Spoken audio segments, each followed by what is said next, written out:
Aparatur sipil negara dan tenaga kontrak di Dinas Tenaga Kerja dan Mobilitas Penduduk Aceh kembali mendonorkan darahnya ke Palang Merah Indonesia atau PMI, Kota Banda Aceh yang sebelumnya sempat beralih ke instalasi unit transfusi darah Rumah Sakit Umum Zainal Abidin Banda Aceh.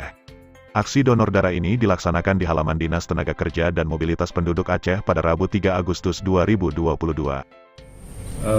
Kami dari Disnaker Mobduk Aceh untuk kegiatan donor darah ASN periode ini yang bertepatan dengan tanggal 3 Agustus tahun 2022, target dari 30 kantong alhamdulillah bisa mencapai 50 kantong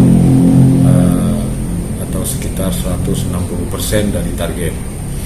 Mudah-mudahan ke depan kami bisa dapat lebih meningkatkan lagi jumlah pendonor atau jumlah kantong. Terima kasih. Kepala Dinas Tenaga Kerja dan Mobilitas Penduduk Aceh Akmil Hussein saat mendonorkan darahnya, menjelaskan pelaksanaan donor darah hari ini mudah-mudahan bisa melampaui target yang telah direncanakan, dan sudah jauh hari dihimbau kepada ASN dan tenaga kontrak di lingkungan Disnaker Mobduk Aceh untuk menjaga kondisi tubuh agar fit saat mendonorkan darahnya pada hari ini, demikian pangkasnya.